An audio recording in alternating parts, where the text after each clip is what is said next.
Bonsoir chers téléspectateurs et bienvenue. Ce soir, nous allons nous plonger dans un débat qui fascine les théologiens, les historiens et les amateurs de mystère. Il s'agit, bien sûr, de la prophétie attribuée à saint Malachie, l'évêque irlandais du XIIe siècle. La légende raconte que Malachie, lors d'une visite à Rome, aurait reçu une vision divine. Une vision, mes amis, qui prédisait l'identité de chaque pape depuis son époque jusqu'à la fin de la papauté. Il consigna ces visions papales dans une liste cryptique de 112 courtes phrases ou devises. Chaque devise, selon les croyants, correspond à un pontife spécifique. Et la dernière annotation? Ah, c'est là que les choses deviennent particulièrement intéressantes. Le dernier pape, écrivit Malachie, serait connu sous le nom de Petrus Romanus, Pierre le Romain. Et vous pourriez penser, Stéphane, mon cher, que tout cela n'est qu'une série d'absurdités médiévales, n'est-ce pas? Et vous ne seriez pas le seul. Beaucoup rejettent ces prophéties comme de simples curiosités historiques, voire comme des faux purs et simples. Mais accrochez-vous bien, chers téléspectateurs, car les choses sont sur le point de devenir intéressantes. Voyez-vous, au fil des siècles, nombreux sont ceux qui ont relevé des corrélations assez troublantes entre les devises de Malachie et les papes qui ont effectivement occupé la fonction. Coïncidence? Peut-être. Ou peut-être quelque chose de plus prophétique? Les récents pontificats de Benoît XVI et de François n'ont fait qu'intensifier le débat. La démission choc de Benoît en 2013 a secoué l'Église. Ce rebondissement inattendu pourrait-il être lié à la prédiction de Malachie? Et que dire du pape François avec son accent mis sur l'humilité et la réforme? Serait-il le dernier pape prédit par la prophétie? Avant de nous plonger dans les détails des papes et des prophéties, prenons un peu de recul. Jetons un coup d'œil dans les coulisses, voulez-vous? Le processus de sélection d'un nouveau pape, connu sous le nom de conclave, est une chose fascinante. C'est un mélange de drames intenses, de traditions anciennes et, disons-le, d'un soupçon de manœuvre politique. Imaginez, si vous le voulez bien, une réunion des personnalités les plus puissantes de l'Église catholique. Des cardinaux venus des quatre coins du monde, enfermés à l'intérieur des murs du Vatican. Leur mission? Élire le prochain successeur de Saint-Pierre en personne. Pas de pression, donc. Le conclave lui-même se déroule dans l'imposante chapelle Sixtine. Oui, la chapelle Sixtine, avec les fresques époustouflantes de Michel-Ange qui les contemple d'en haut. De quoi inspirer une décision divine, n'est-ce pas? Les cardinaux votent à bulletin secret et les votes sont comptabilisés. Tour après tour, jusqu'à ce qu'un homme obtienne la majorité des 2/3. C'est un processus enveloppé de secrets, nourri par la prière et, on le suppose, par une bonne dose de conciliabule. Voyez-vous, la méthode pour choisir le pape n'a pas toujours été aussi, disons, civilisée. Oh non, mes amis, au premier jour de l'Église, les choses étaient un peu plus, disons, mouvementées. On parle ici d'émeutes, d'ingérence politique, et même de quelques bagarres occasionnelles. Imaginez les gros titres. Ce n'est qu'au XIe siècle que l'Église, dans toute sa sagesse, a décidé qu'une approche plus structurée était nécessaire. Entre le conclave papal, sur la scène à gauche. Le premier conclave, qui s'est tenu en l'an 1059, était une véritable foire d'empoigne, croyez-moi. On avait des papes rivaux qui se disputaient le pouvoir, des excommunications qui fusaient plus vite qu'un prêtre sur une Vespa, et suffisamment d'intrigues pour faire rougir Machiavel. Mais avec le temps, le processus a été affiné, les règles renforcées, et finalement, le conclave s'est transformé en cette affaire solennelle et secrète que nous connaissons aujourd'hui. Portes closes et secrets enfumés. L'évolution d'une élection sacrée. Le secret du conclave est légendaire. Les cardinaux sont littéralement enfermés, tenus au secret absolu. Le monde extérieur attend avec impatience, scrutant les signaux de fumée révélateurs. Lorsque la fumée blanche apparaît, un nouveau pape a été choisi. La fumée blanche, symbole de l'ascension du Saint-Esprit, guide le choix du nouveau souverain pontife. L'ombre de la prophétie, Jean-Paul II, et l'énigme de Labor Solis. Ah, Jean-Paul II, un géant, au sens propre comme au figuré. Ce charismatique pape polonais, élu en 1978, a captivé le monde entier par sa chaleur, son énergie et sa foi inébranlable. Mais sur son pontificat planait, du moins pour certains, l'ombre de la prophétie de Malachie. Voyez-vous, la devise associée à Jean-Paul II était de Labor Solis, ce qui se traduit par du travail du soleil. Un peu cryptique, vous ne trouvez pas? Or, certains esprits perspicaces ont fait remarquer qu'une éclipse solaire s'est produite le jour de la naissance de Jean-Paul II. Coïncidence? Peut-être. Mais alors, considérez le fait qu'une autre éclipse solaire s'est produite le jour de ses funérailles. Soudain, la phrase « du travail du soleil » prend un sens assez précis. Se pourrait-il que Malachie fasse allusion à un pontificat rythmé par des événements célestes? Ou bien voyons-nous simplement des schémas là où il n'y en a pas? Benoît XVI, le pape réticent et le poids des attentes. Benoît XVI, un érudit propulsé à contre-cœur sur la scène mondiale. Élu en 2005, il fut perçu comme un continuateur de l'héritage de Jean-Paul II. La devise de Malachie pour lui était « Gloria Olivae », la gloire de l'olivier. Puis, en 2013, sa démission fracassante. Le premier pape a démissionné en près de 600 ans. Un acte qui a secoué l'Église et bien au-delà.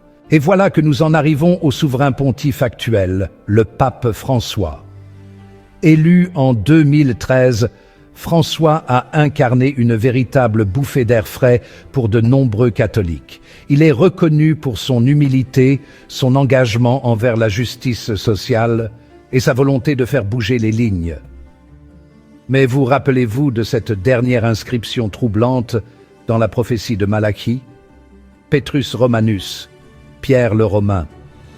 Or, François, comme vous le savez, est le premier pape originaire des Amériques et non de Rome. Alors, affaire classée, pas si vite, François a choisi le nom de Saint François d'Assise, un homme célèbre pour son humilité et sa proximité avec la nature. Mais Saint François était aussi connu comme étant Alter Christus, un autre Christ. Et qui était le premier pape, le roc sur lequel le Christ a bâti son Église? Pierre, bien sûr. Se pourrait-il que François, par son humilité, par sa rupture avec la tradition, soit en train d'accomplir la prophétie d'une manière que personne n'aurait pu imaginer? Alors, mes amis, parlons de la fin du monde. Qu'en dites-vous? Un sujet joyeux, je sais, mais suivez-moi. Les prédictions apocalyptiques ont été un sujet plutôt en vogue au cours de l'histoire, n'est-ce pas? À peu près tous les siècles, quelqu'un prétend avoir décodé les messages secrets cachés dans d'anciens textes, ou, tenez, ce message crypté qu'ils ont trouvé dans leur soupe. Et, bien sûr, l'Église catholique, avec sa longue et glorieuse histoire, n'a pas échappé à ce genre de spéculation. Au fil des siècles, les prédictions sur la fin du monde, sur la seconde venue, sur toute la fin des haricots, n'ont pas manqué. Certains ont pointé du doigt les catastrophes naturelles, les pestes, les guerres et les bruits de bottes comme des signes que la fin est proche. D'autres ont vu dans les luttes intestines de l'Église, dans la décadence morale et dans le déclin de la foi les signes avant-coureurs de l'Apocalypse. C'est assez pour donner envie de boire un bon verre de Marsala, vous ne trouvez pas? Maintenant, dans la théologie catholique, il existe ce concept d'église militante et d'église triomphante. L'église militante, c'est nous, les amis. C'est nous, ceux qui sont ici sur terre, à mener le bon combat contre les tentations, le péché et le curie à emporter d'origine douteuse, occasionnelle. L'église triomphante, en revanche, eux, ils ont déjà franchi la ligne d'arrivée. Ce sont les saints au paradis qui nous encouragent, on l'espère avec une bonne tasse de thé et un biscuit. Les prédictions apocalyptiques jouent souvent sur cette idée d'une bataille finale entre le bien et le mal, avec l'Église militante en plein milieu. Certaines prophéties prédisent une période de grande tribulation pour l'Église, une période de persécution, d'apostasie et de méchanceté générale. Mais n'ayez crainte, mes chers téléspectateurs, car ces prédictions parlent aussi d'un triomphe glorieux, un temps où l'Église émergera des ténèbres plus forte que jamais, brillant comme un phare d'espoir dans un monde las. Le qui, quoi, quand, de la fin du monde? Google Scholar peut-il nous aider à y voir plus clair? Alors, où est-ce que cela nous mène? Sommes-nous au bord de l'Apocalypse? Le prochain conclave papal annoncera-t-il la fin des temps? Eh bien, si j'avais 1 euro pour chaque fois qu'on me l'a demandé, je serais encore là à vous présenter cette émission fascinante, mais avec une belle villa en Toscane pour me retirer. La vérité, mes amis, c'est que personne ne connaît ni le jour ni l'heure. Et quiconque prétend le contraire essaie probablement de vous vendre quelque chose. Les prophéties, les prédictions sont indéniablement intrigantes. Elles enflamment notre imagination, nous font réfléchir aux grandes questions, au destin ultime de l'humanité. Mais gardons la tête froide, d'accord? L'avenir n'est pas figé, mes amis. Il n'est gravé ni dans la pierre, ni dans d'anciens manuscrits, et encore moins sur Internet, aux grandes dames des complotistes du monde entier. L'avenir est ce que nous en faisons. Les prophéties de Malachie. En plein dans le mille ou complètement à côté de la plaque. Mettons-nous au travail et examinons ces prophéties de plus près. Certains associent les devises de Malachie au pape comme dans une sorte de loto céleste. Et certaines connexions sont vraiment incroyables. Prenons l'exemple du pape Urbain VII. Sa devise était « de Castello », en référence au château Saint-Ange. Urbain VII est mort juste à côté du château Saint-Ange. Troublant, n'est-ce pas? Ensuite, il y a le pape Clément XIV. Sa devise était « la gloire du figuier ». Clément était membre de l'ordre des frères mineurs, dont le symbole est justement un figuier. Coïncidence? Avec autant de coïncidences troublantes, il est facile de comprendre pourquoi certains commencent à se demander s'il ne faudrait pas sortir les chapeaux en aluminium, perdus dans la traduction, quand les prophéties deviennent nébuleuses. Mais attendez un instant. Avant de nous laisser emporter, rappelons-nous que ces prophéties ne nous sont pas parvenues au fil des siècles avec une clarté parfaite. Et non, mes chers amis, nous parlons de manuscrits anciens, de copies manuscrites, de traduction sur traduction. C'est un miracle que quoi que ce soit ait survécu. Et comme le sait toute personne ayant déjà joué au téléphone arabe, les choses peuvent être un peu confuses lors de la traduction. Certains érudits pensent que les prophéties de Malachie ont été, disons, retouchées au fil du temps. Peut-être un peu de montage créatif ici, une traduction stratégique là, tout cela pour adapter les prophéties au pape du moment. Et n'oublions pas le facteur humain, hein? Lorsque les gens commencent à croire en une prophétie, ils ont tendance à voir des liens partout, même s'ils doivent forcer un peu leur regard. C'est comme voir des formes dans les nuages, vraiment. Croire ou ne pas croire, telle est la question, n'est-ce pas? Alors, où cela nous mène-t-il? Accordons-nous foi aux prédictions de Malachie, ou les reléguons-nous au rang de bizarreries historiques, aux côtés de Nostradamus et de ce calendrier maya qui a tant effrayé le monde? Eh bien, comme pour la plupart des choses dans la vie, mes amis, ce n'est pas vraiment une réponse simple par oui ou par non, n'est-ce pas? La beauté et peut-être la frustration de la prophétie, c'est qu'elle est ouverte à l'interprétation.